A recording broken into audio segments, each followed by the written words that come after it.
Welcome back to another session of Better Podcasting Chats with me. I'm SP. This is a streamed and recorded casual conversation with other hobby and passion podcasters to share their experience, joy, knowledge, and enthusiasm of podcasting. Better Podcasting is a project by Stephen John Drew and myself to help hobby and passion podcasters start their podcast and make their existing projects better. That's why we came up with the name Better Podcasting. And it's our hope that bringing on new voices from hobby and passion podcasting spaces with different viewpoints and experience will help others just as much as listening to Stephen and myself on the Better Podcasting main show. Thank you to Jay Davis from the Super Bracket Bros podcast for joining me in the previous chat. You can check out Jay and his co-host Eli at superbracketbros.buzzsprout.com/share. Now, to demonstrate what I mean by a hobby or passion podcast, for the next few moments, I'm going to talk about my passion, space, just so you get an idea. In SpaceX, since I last recorded this show, they continue to prepare for the second Starship launch at their Boca Chica, Texas spaceport. They continue to repair and rebuild Starship's Stage 0, or their launch infrastructure, from damage sustained by their April 20th, 2023 Starship launch. SpaceX also hired former NASA human spaceflight chief Kathy Luters, as reported by CNBC on Monday, May 15th. Kathy is already very familiar with SpaceX's operational human spaceflight hardware, with the Crew Dragon capsule servicing the International Space Station, and she will bring even more experience to the SpaceX team as the Artemis program's human landing system is developed. And Kathy, if you are indeed listening to this, I'm available to move to Texas to work with you right now. On the NASA side of the house, the James Webb Space Telescope is hard at work making discoveries with water around a comet in the solar system's asteroid belt and some of the most ancient universal objects seen yet, including supermassive stars, ancient galaxies, an alien asteroid belt, and a Neptune-sized planet with a watery history. I look forward to all the amazing James Webb discoveries to come as the telescope has just scratched the surface of its observation itinerary. Now, hobby podcasters, all podcast from a passion like I just did because we emphasize the fun, the dedication, and the passion to podcasting. For the next hour, I'm chatting with a podcasting professional that has also found a home in the ranks of hobby podcasters. Ashley Hamer is a musician and journalist turned podcaster when she hosted the award-winning Curiosity Daily podcast with Cody Goff. When hosting Curiosity Daily, Ashley began her own highly produced hobby podcast called Taboo Science, was married, and is now a mother. Ashley continues her professional podcast work with Descript and is somebody I still owe a bottle of scotch to. Welcome to the chat, Ashley. Thank you. I forgot about that scotch. Yeah, how could you forget about scotch? It's the best liquor out there. Yeah. I mean, I remember scotch. I just didn't remember that I am owed a bottle, and I am now going to hold you to that. All right. And the next time you're up here in Ohio, or the next time I'm down there in, where are you? North Carolina? Yep, Asheville. Yeah, I got the bottle in my dining room right now. I can take it to you. Really? I definitely would have drank it by now. I think it's been a couple of years. It has. It was pre-pandemic for sure. Now, my first question for you is, have you continued playing the saxophone? And also, why is the trumpet the best instrument to play? Oh, boy. Yes, I have continued playing the saxophone. I actually just played a gig Monday, not this month, week ago. Yeah. Playing jazz in Asheville, kind of a big fish, small pond situation out here. Pretty nice. And yeah, doing that. Trumpet is the second best instrument. I don't know. Best. I have a good joke about trumpet players. Do you want to hear it? If it's clean, let's go for it. Yeah, it's clean. How many fifth trumpet players does it take to change a light bulb? Fifth trumpet players. Okay, let's hear it. None. They can't get up that high. Now, I have played with Maynard Ferguson, so... Have you really? Yes, I have. Gonna Fly Now. And Birdland. Oh, nice. Very fun. Cool. Yeah. So, yes, I can get up that high. Awesome. Do you still play? I bought my nephew a trumpet for his band in grade school, and Mhm. he played it for like 2 years and then gave it up. So it's back in my care. And yes, I have played it. Nice. Nice. It's a way nicer than the trumpets that I had growing up. But yeah, it's a nice Stradivarius. Cool. So yeah, I played it, but I don't play it consistently because I spend too much time podcasting. Of course. And talking about podcasting, how did you start your podcasting journey? I started my podcasting journey with Cody Goff. I started out as a writer. I mean, started out as a musician, then I moved to Chicago and music wasn't paying the bills. So I surprisingly, I'm shocked, but I got a job writing and then I got a job science writing, which is super cool. It was like a dream job at the time and that was for curiosity.com.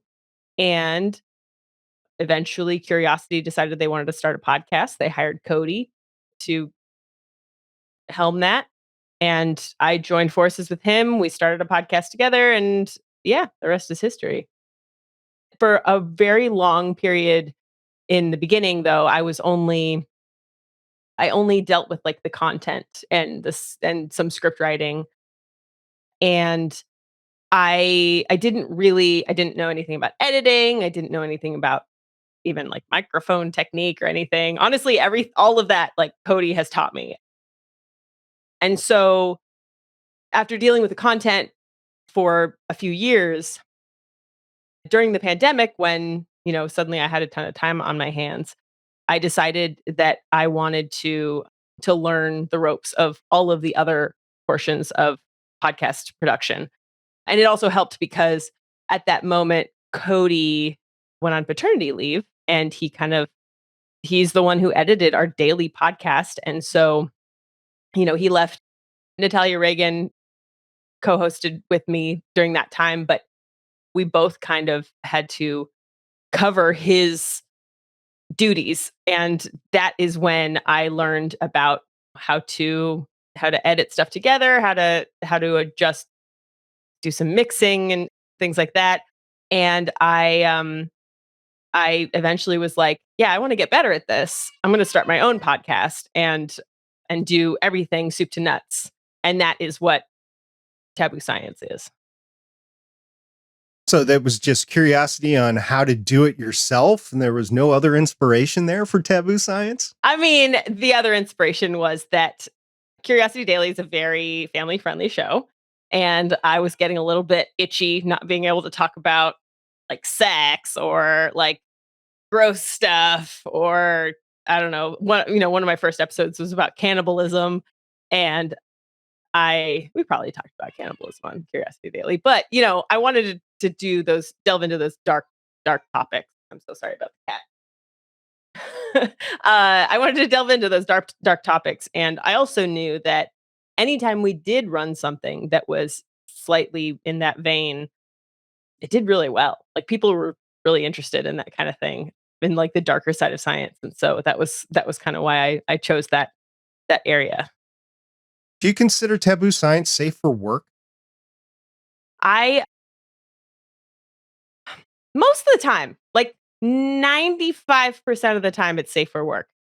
Sometimes, like, shoot, I like when I started it, I was like, oh, I'm going to be able to cuss finally. I don't think I really do very much at all. But yeah, but some of the topics, I think you can probably guess when you look at the feed, like which topics are safe for work and which ones aren't. That's basically. Even the ones that you don't think personally are safe for work, I've listened to them and I'm like, yeah, I don't know if I would have kids in the room, but it's normal conversation. Yeah, yeah, for sure. It's the science of it. I don't really get to I mean, I would definitely think like necrophilia got weird. Like I think that one I don't think I would call safe for work. No, no. The I mean, I have an episode on penises that is actually pretty tame. Like it's I don't want to say tame. It's very exciting. It's a very good episode, but it's not like gross or anything. Like we don't get into like anything like lascivious, whatever. After all these years, what excites you still about podcasting? I just oh. So I love telling people things. I love explaining things to people. So that's a great part of it. But there is something about the format that just really excites me. I think cuz the written word is fine. Like I've done that a lot and that's a great way to get information across. But when you turn words when you have words come out of an actual human being, suddenly it becomes a lot more like there's a stronger connection there. And so I love that connection. And then I love the way that you can sort of illustrate that information with music and other kinds of sounds. I just think it's a beautiful medium. It's a great, it's not TV, which is just really intense and they pull out all the stop to kind of dazzle you and but it's just this really nice understated medium that has a human connection and kind of is can be more vivid than a visual medium because it's just your ears and you you have to imagine everything else. Yeah, talking about Vivid, you had a chance to talk to Alan Alda. I did. Oh, yeah. Vivid, Clear and Vivid. That is the name of his show. I did. Cody and I got to interview Alan Alda, and Alan Alda interviewed us for our respective podcasts. That was very cool. He is smart as a whip, man. He was incredible to talk to. Very intimidating. I mean, he's not intimidating, but we were intimidated because he's just so great and famous. But yeah, I he was great. I don't know. There's like not a lot to say about it. It's just sort of like he's a really cool guy. He's exactly as cool as you think he is. And yet you were the ones that were the podcast award winners, and he was not at the time. Oh, well, I mean, yes.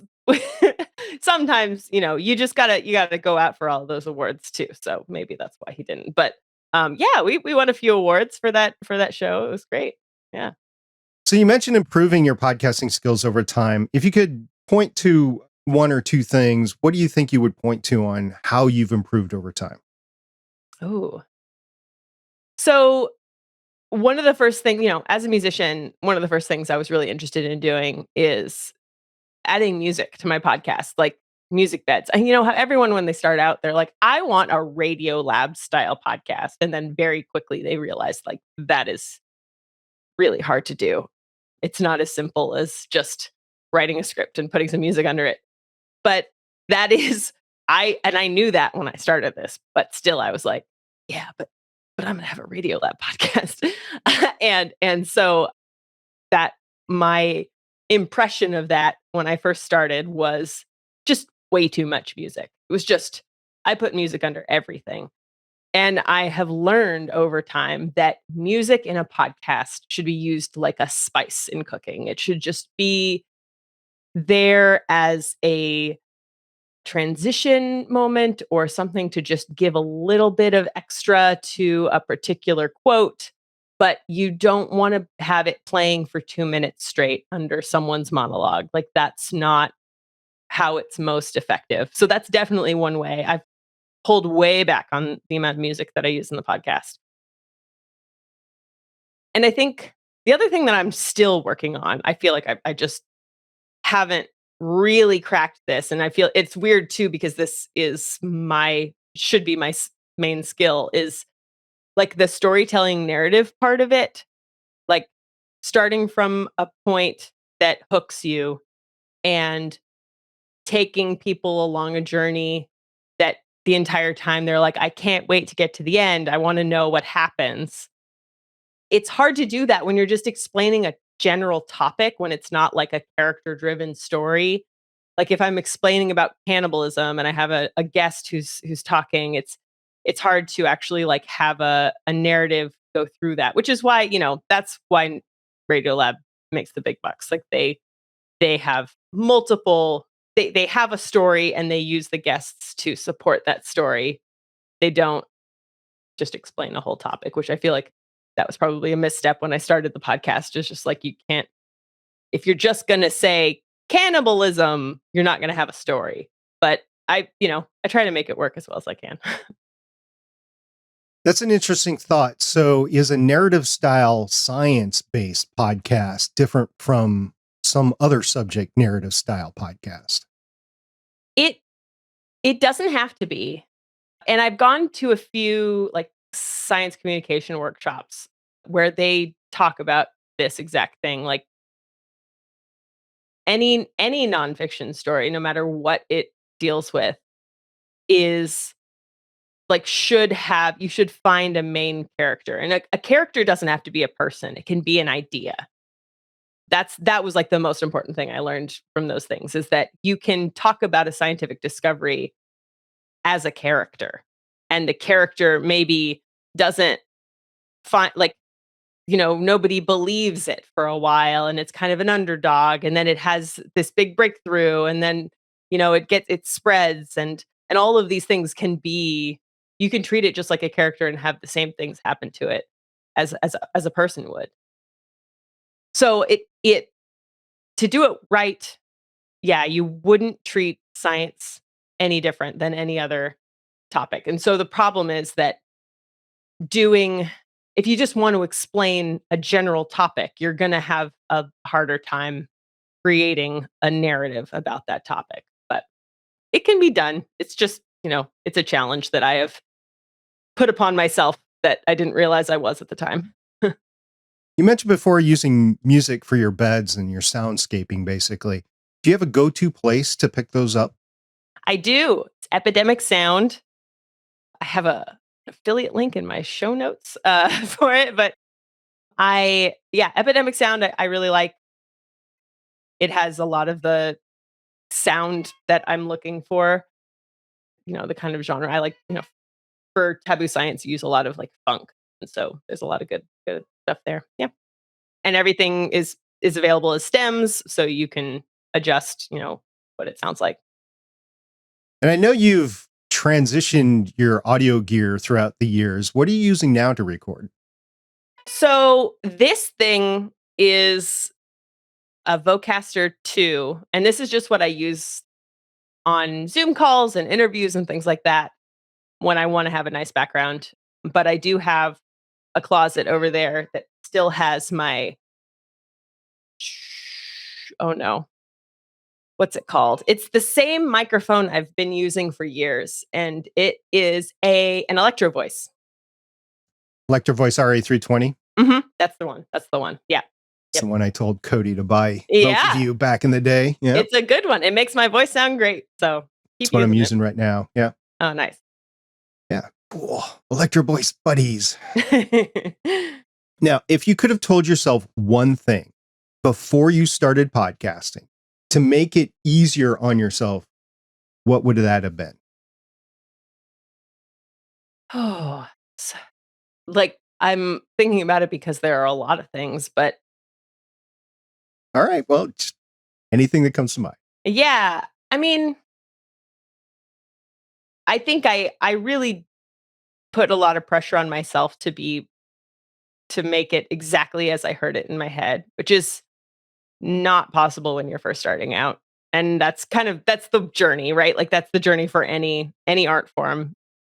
You want to paint the thing you see. You want to play the song you hear, and the technique is not there to do it. So I think I put a lot of pressure on myself and didn't feel that's what it is. It's I put so much pressure on myself with those early episodes that when it came out, I felt uncomfortable about self-promotion because I was like, well, this isn't perfect. This isn't, and it's like, just tell people about your podcast. Like you made it. You should tell people about it. You should do promotion. And I think that is what I would say. I would give myself a little pep talk and be like,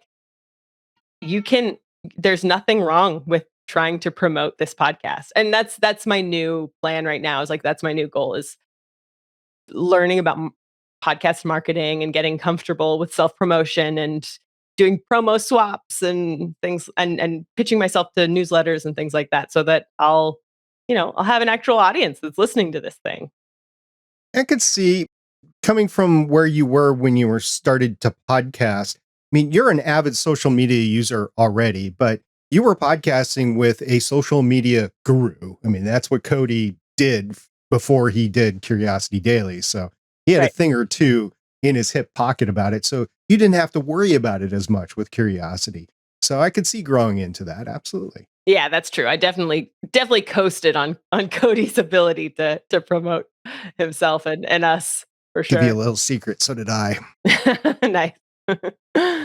So let's transition into the tools available today. And everybody's talking about AI, also known as artificial intelligence, or, Skynet, if you really want to go there. But how do you use AI in your podcasting today?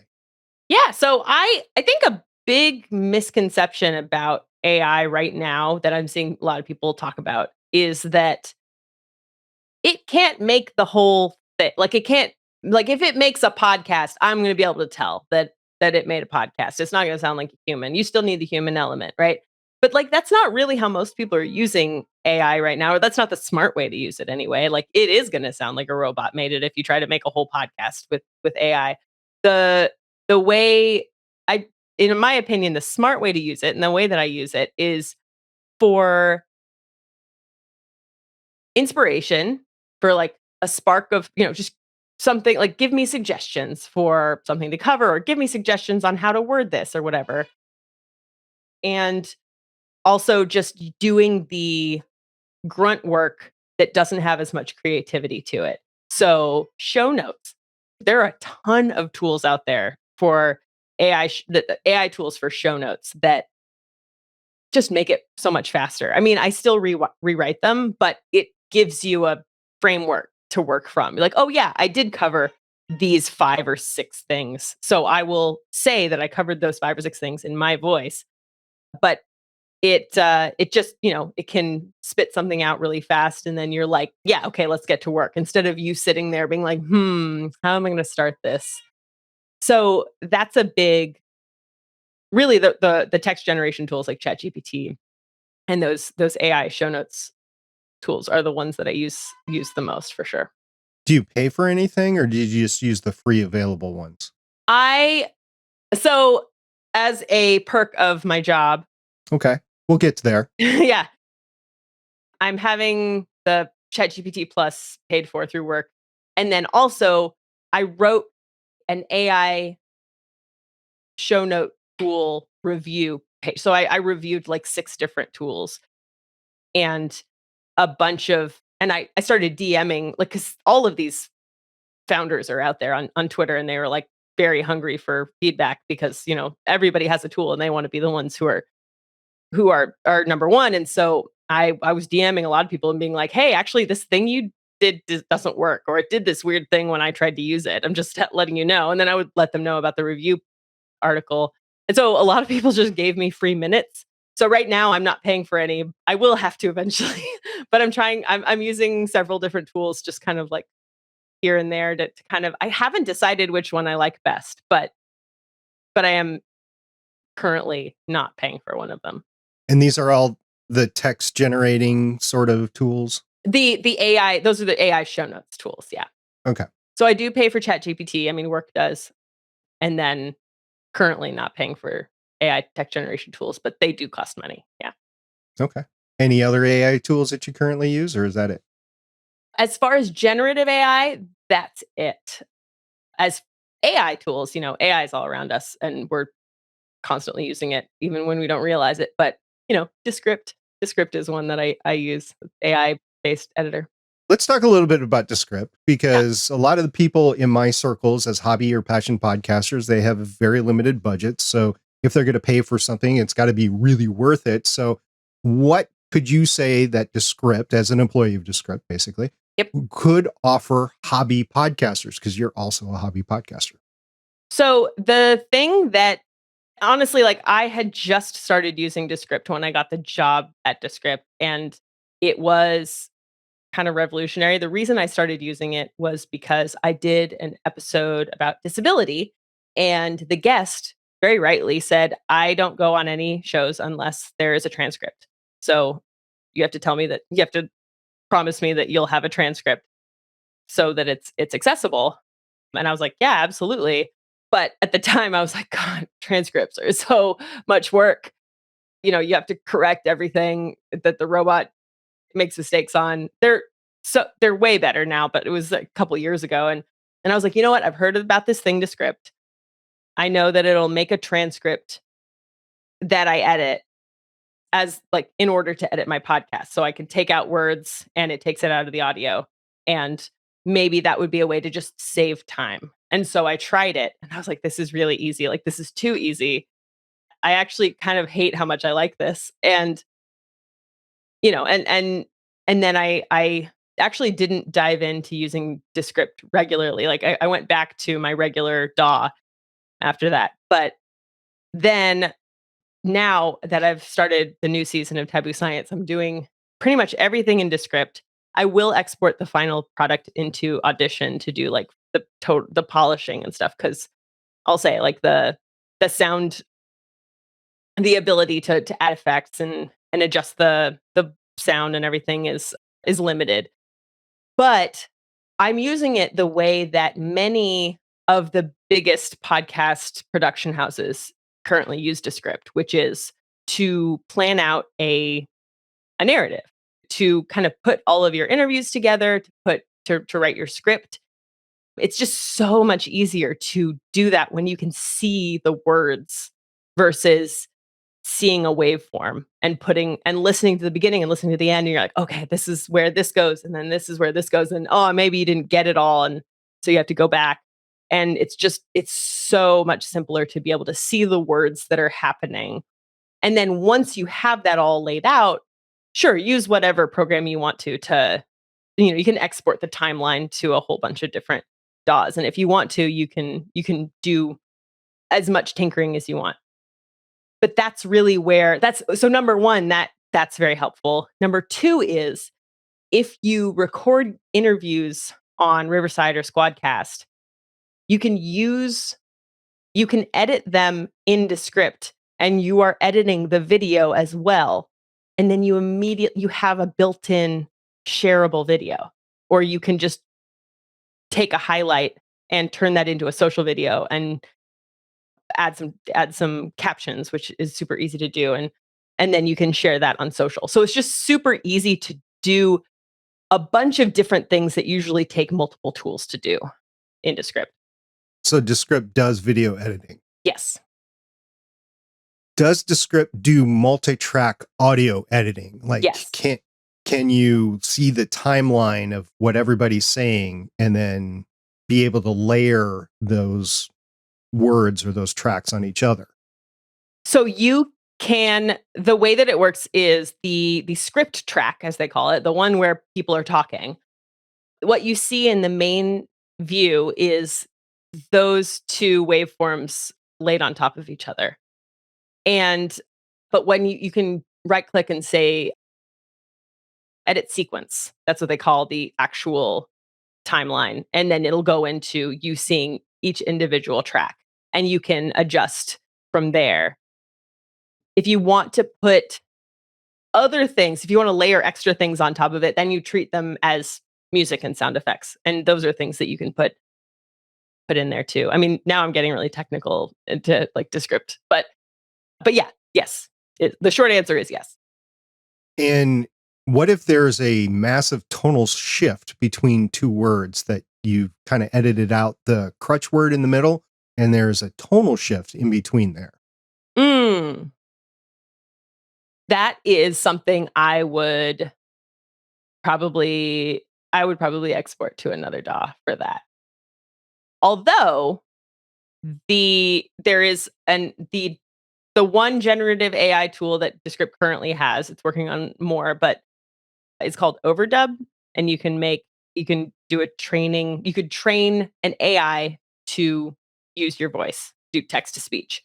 And that is one way that if it's you anyway, because you can't do it for anybody else's voice because ethics, you can put in a word like that. Like if you want to replace a word that sounds weird, you can do that.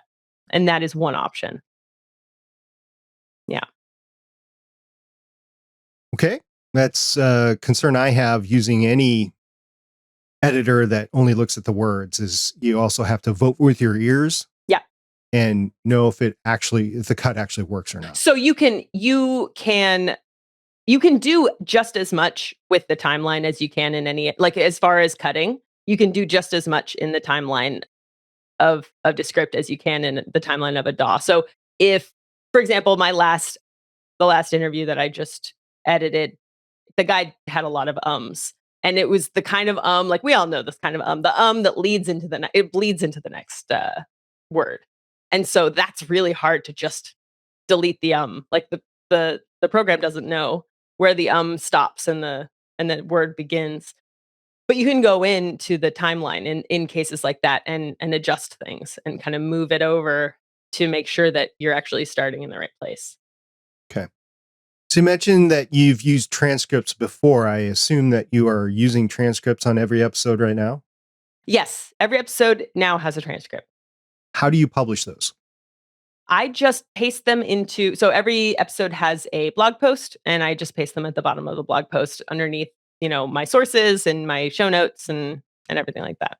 So they wouldn't show up if I was looking at it on a podcatcher, but if I went to your website, they'd show up as the blog post. Actually, I take that back. So I do it that way, but I've started using a new podcast platform called Captivate. I mean, Captivate isn't new. It's new to me. And they have the ability to add transcripts. So I don't know how those show up, but I assume that if you use the right kind of podcatcher, because I do add the transcripts to that also. I think, and I might be misplaced on that Captivate is using the Podcast 2.0 specs, which I think has a tag in there for transcripts. Dan and Mark Asquith would definitely be, they're the people that started Captivate. They still work for Captivate. They did sell Captivate off, but they still work there. So they would be the right people to answer that question. I'll have to ask Mark that. He's back podcasting now with his Podcast Accelerator, I think is his show that he does. Nice. Yeah. Okay. So there were some questions in our Discord server for you. Okay. My co-host on Legends of Shield Waffles actually had a few. So if you don't mind, I'll go through some of them at least. And the first one is, what kind of pushback have you seen with regards to AI versus the old school do-it-all-yourself approach? I mean, yeah, I've seen a lot of pushback. I think we all probably have that, people are, number one is ethics. Like whose training data are you using? Like, is there consent to use this training data, especially in AI art? That's a big issue. And it's a reasonable objection. And I think it's great that companies like Adobe are using data sets that are all, licensed. So that's a problem. There's also the issue of ChatGPT makes up a lot of things. It'll hallucinate. You really can't, like, that's one way that I don't use ChatGPT is to research. A lot of people do. And I don't think it's a good idea because you don't know what's right. And even though you can like check the facts later, like you could miss something. And so, there's the idea that maybe there's a future world where nobody knows what's real more than we already don't, right? It's kind of like, well, welcome to 2023. Yeah. So that's scary. And then, of course, there's just the creative objection of I'm a human creator. I want to put my own human element in this. I don't want a robot, writing my poetry and my novels and everything like that. And in that case, that, I go back to my original of like, you don't have to, like, you can do the things you love. AI is there as a tool to make you faster, more creative, more inspired. It's just it's another brain in the room that you can bounce things off of. So, yeah, I'm not saying that there are no issues. Like there are absolutely issues. But also it's not going away. And I think it's a good idea for creators to at least know what they're dealing with and know how to use this stuff. He also asked, what have you not been able to give up doing despite the AI advances? Like, what specifically do you want to hold control over? I love to write. I realized that when ChatGPT first came out, and Descript is a very we're an AI company, and so our whole team was like, we need to try these things. You should write a blog post using Jasper or whatever, which is works on ChatGPT. And I started doing it, and it's like, yeah, it makes things faster, but I don't like it. I don't like writing whole things using the AI because I really enjoy the process of creating, just not knowing what's going to come next, and and being able to write that and kind of tie everything together. I really like that process. So that's why I don't have it do first drafts for me or anything like that, because I want to do the first draft. Yeah. Yeah, and there's that whole writer strike going on right now, which this is one of the issues. It's not the only, but it's one of the issues about that. Yeah. Yep. Waffles also asked, what AI advances make you worry for the future of podcasting? I don't know how many times, someone should be drinking every time we mention Cody, but Cody tweeted the other day that a friend of his, might be someone on the chat, I don't know, you guys know him. A friend of his made a deep fake of from using Cody's podcasts and made him say a bunch of horrible stuff. Now, he didn't publicize it. He didn't publish it because he was a friend and it was just a practical joke. But podcasters have hours and hours and hours of their voices out there for anyone to do that with. And that's a little scary.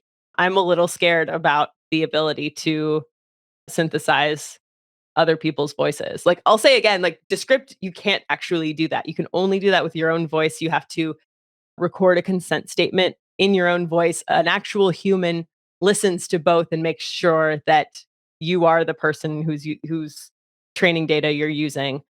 But boy, there are a lot of tools out there that don't. There are a ton. There's no, Descript is not stopping that other tools from being made. So yeah, that's the part that's really scary to me.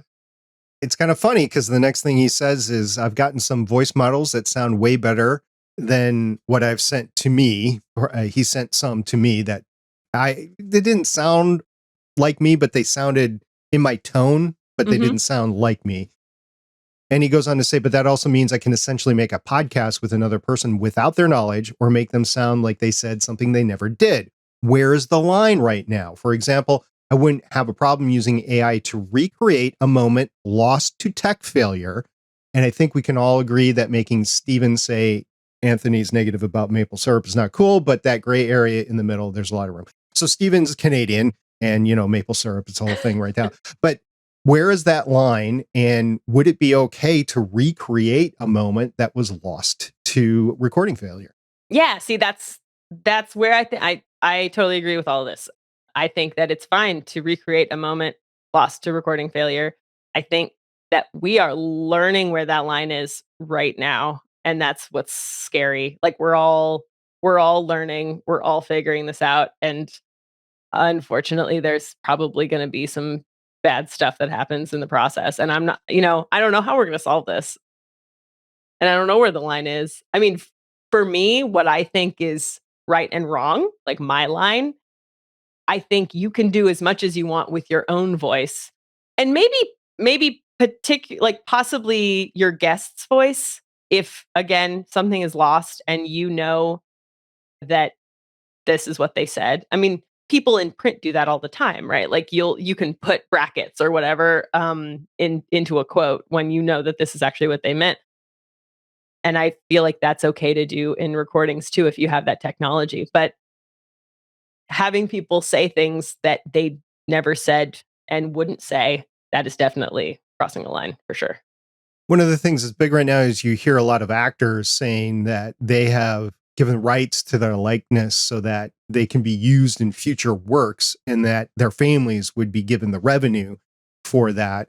I think that's a little bit forward thinking of them, but also kind of very dangerous because exactly what you said, would Tom Hanks ever do a porno? No, he wouldn't. But with AI and enough money thrown at the family, they might say, sure, that'd be cool. Yeah.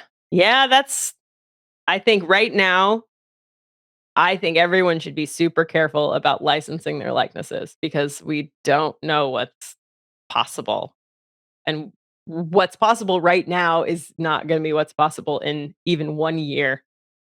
But yeah, so I would not do that personally. He also had another lighthearted question for you to get off the dark, doomy future here. And he says, what's your favorite dinosaur? Oh, I just went on a podcast to talk about this, and the two dinosaurs I said, the paleontologist was like, neither of those are dinosaurs. I was like, ah. I think I said, well, my favorite dinosaur used to be Dimetrodon, but then I learned it's not a dinosaur. And then I said, Quetzal, Quetzalcoatlus. You know what I mean? The giant bird, the Oh, giant, yeah. it's larger than a giraffe, and it has these giant elbows that it walks on. It's so weird looking. Also not a dinosaur. So I'm 0 for 2. Oh, okay. Well, I mentioned that your favorite dinosaur was Godzuki, so I'm completely off base there. I don't know what that is. You don't know about Godzilla and Godzuki? No. Oh my goodness. I'll have to send you some links afterwards. All right. Liberty Dude's in the chat, but before he was in the chat in our Discord server, he asked a question, which I think we've covered, but I'm going to ask it anyway. How far off are we from asking AI to create a watching paint drying, that's Steven's favorite acronym, watching paint drying podcast using a deep fake of Steven? I mean, Steven can do that now. No, anyone can do that now because there are those tools that you can just use someone else's voice. How good it's going to sound, like whether it's going to sound like a human, it's on the line. But no, you can right now you can do that. Yeah. That's what I was thinking, but wanted to go to the expert. Yeah. So let's transition out of the questions, at least for now. And let me ask you, what is one of your favorite moments from your show? And I guess it could be either show that you've done, but when's the favorite moments? And it doesn't have to be like the favorite moment, but just one that pops to the forefront of your mind right now. Yeah. I I'm proud of the episode I did, and I will talk about a moment, but like I'm proud of the episode I did with a woman named Melanie Joy, who is a vegan animal rights activist. And I learned about her through my sister, who is a vegan animal rights activist. I'm not vegan. I am an omnivore, and I have no real desire to become vegan. So that's always been a kind of a conflict between me and my sister. And I thought that eating animals was a perfect taboo topic to talk about. So I asked for I didn't know who this person was, and she actually has like many millions of hits when you Google her name on Google. It's she's very famous. And I got her on the show, and she explained to me, kind of her thought process about it, and she's written a bunch of books about this. And I the moment I'm kind of proud of was, I think a lot of us, when we hear facts that we don't agree with, that we don't want to believe, we sort of discount them, and we're like, well, that's probably not true. I'm gonna look that up later. Like, at least I do, right? And so there was a moment in that podcast where she just listed out over and over and over, like, things about factory farming and things about like what they do to baby animals and what they do to this and what they do to that. And like it all sounded like rhetoric that, a strident vegan would say on a street corner, right? And I looked up every single fact, and every single fact was right. Like every single fact was absolutely true. And so I was like, you know what? I can't just jump in and be like, this is true too. This is true too. So I was like, you know what? I'm just gonna, I kind of came in and I was like, I know these things are kind of hard to believe. So I always fact check this podcast, but I just to let you know that I really did fact check these, and I'm going to put a bell sound effect after every single correct fact that she says. And so she just says this thing that's horrible about the meat industry, and it's ding, and then she says something else that's ding, and I don't know. I thought that was a cool way to kind of try to get past people's defenses. I still eat meat, but that was a really persuasive episode, I thought. Is that why you moved out of California? Because you were a meat eater and they didn't want you there? I mean, maybe. Is there anything about the podcasting infrastructure of the industry itself of podcasting that you'd like to see changed? Yeah, I mean, we're all seeing the giant, the Spotifys and the iHearts and everyone like putting forward just doing silly things, putting forward lots of celebrity podcasts that only last for like maybe a season, and putting all these podcasts behind paywalls and just doing things that are money grabs and not like a long-term investment. I think it would be great to have fewer like financial executives in the room when we're talking about which podcasts to greenlight, I think. Interesting. Interesting coming from you. Why? Wait, why? One would say you are a podcasting celebrity. Oh, no. I am not. No, we're talking about like the Kardashians and things like that. Like, they'll. Oh, you're way better than them. Oh, well, thank you. As a matter of fact, I don't even know who they are. I continually, when I get in conversations, the Kardashians come up, and I don't know how they are. So I get invited to this 10, 15-minute explanation that I go away with, just brain dump it because I don't care.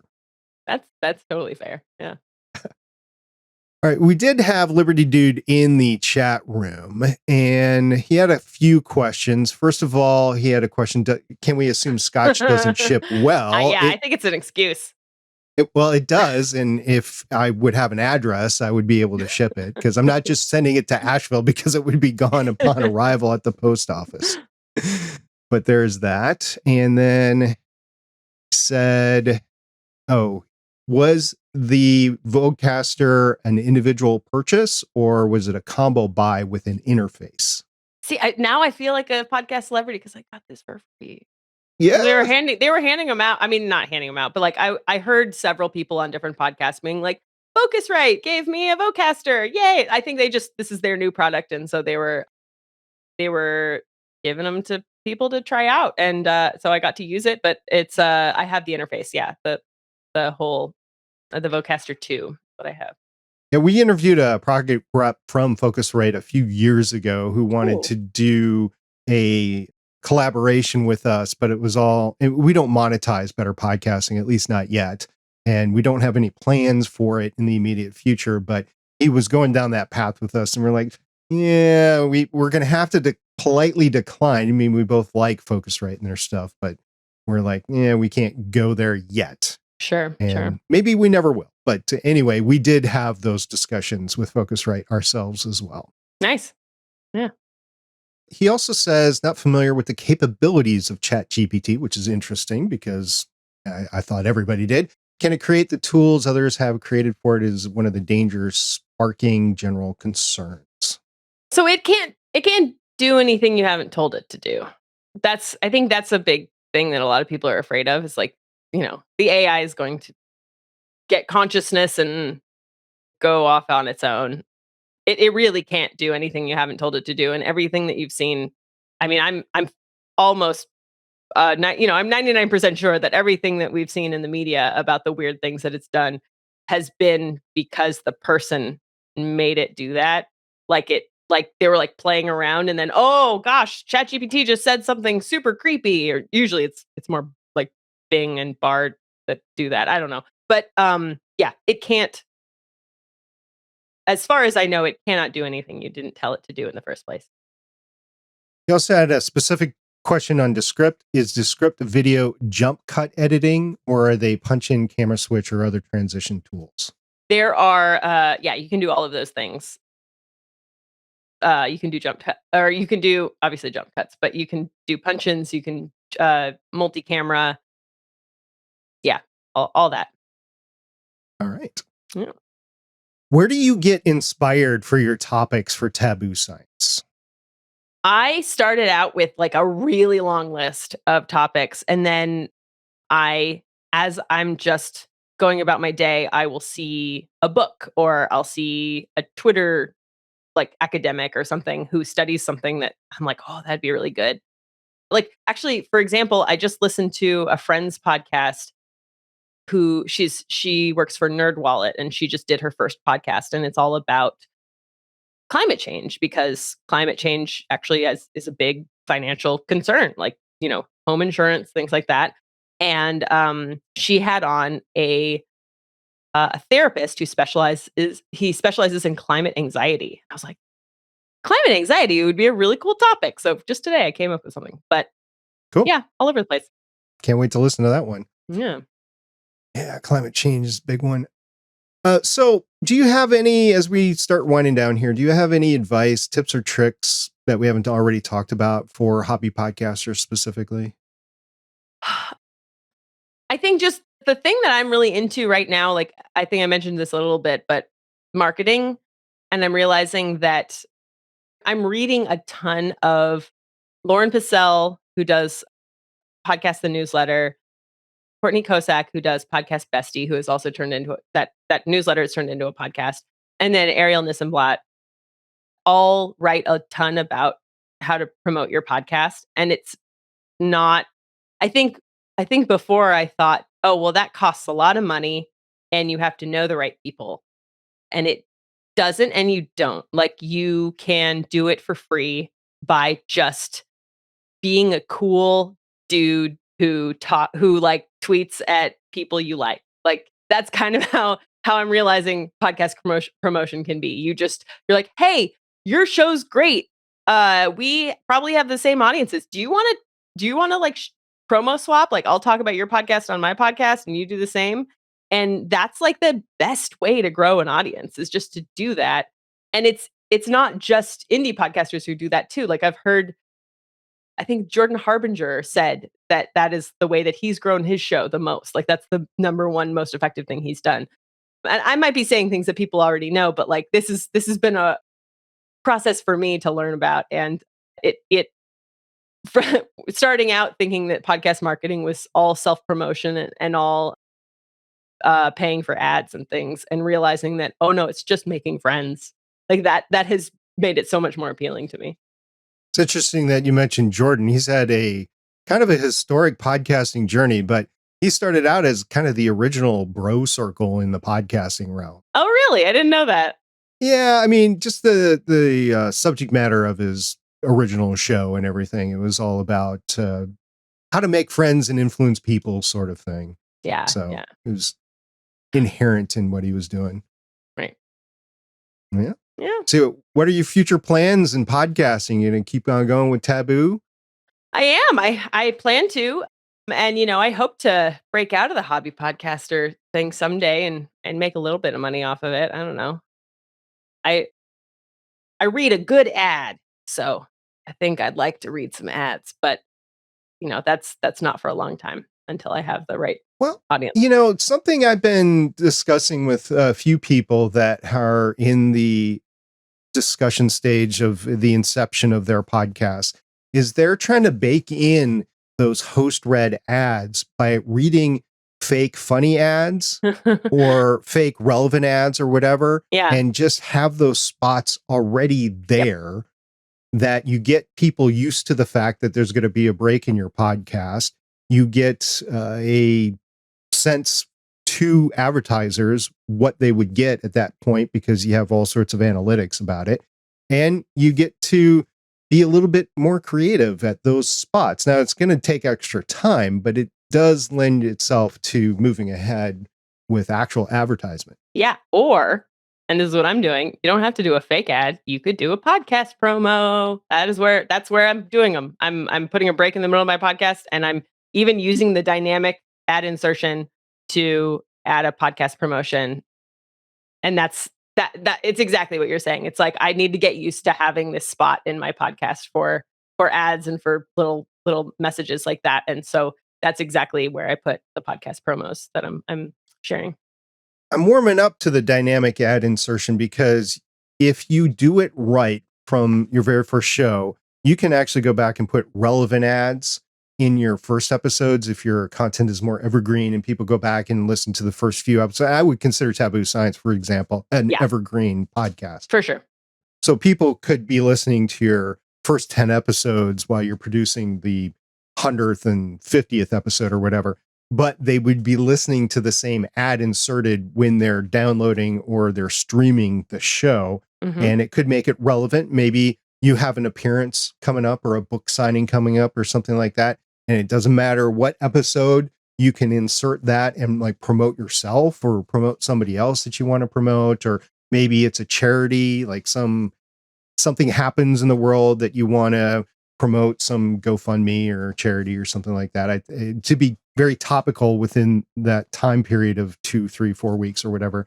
I'm warming up to that. Now with hobby podcasting, I'm almost adverse to advertisements, like from the get-go. Like, sure. That's one of the things that I don't like about podcasting. But if it's done right, and if it's not done too much, like I listened to a 5-minute show that literally has more than 5 minutes of ads in it. I'm like, why? Why? Yeah. I will refuse to listen to that show where I can't hit the skip button. Like if I'm running and I can't hit the skip button, I won't listen to the show because I can't hit the skip button. Trailers that have ads in them, I hate that so much. I don't know if you've heard that, but sometimes they just leave the ads on and it's like your trailer is 1 minute and I just listened to a 4-minute thing. Yeah. But I get the appeal with dynamic ad insertion. I'm starting to warm up to the possibilities, even for hobby podcasters that don't advertise. And I could sense, I thought you had already started monetizing Taboo Science, but you haven't. So no. I wish you well when you do, because I believe that it's coming very soon. Oh, appreciate it. Yeah. I love that idea about putting in your own messages. And I think everybody should do that. Another thing you could do with that is if you wanted to do an audience survey where you find out more about your audience, and in episode 1, you could be like, oh, you listen to episode 1, go to this survey and tell me about yourself. I don't know. That's another thing to do. Okay. Well, thank you, Ashley, for joining me on this chat about podcasting. Where's the best place our Better Podcasting audience can find you? So I'm on Twitter a lot. I know that's probably bad at this point, but at Smashley Hamer, SMASHLEY HAMER. And then Taboo Science is at tabooscience.show or on anywhere you can find your podcast. I want to foot stomp that it's Smashley Hamer, because I often, when I'm just searching for you, put in Ashley Hamer. And I'm like, why is she not showing up? Or that's not her account. See, it's Smashley. That's the problem of the search. Like that is my name. They should know that and find me. But yeah. Just talk to Elon. He'll get it done. Yeah, we'll talk to him. Well, thank you very much. It's been a joy, and I hope to talk to you again soon sometime. Yeah, you too. Thank you so much. And thank you for spending your time with Ashley and myself for the past hour. If you like content like this, please subscribe to the Better Podcasting YouTube channel, like the video, ring that bell so that you're notified of new videos. Or if you're listening to the audio version, give Better Podcasting Chats with SP a follow on your podcatcher app of choice. Stephen and I would greatly appreciate it. And if you want to go ahead and rate and review the show, we'd appreciate that too.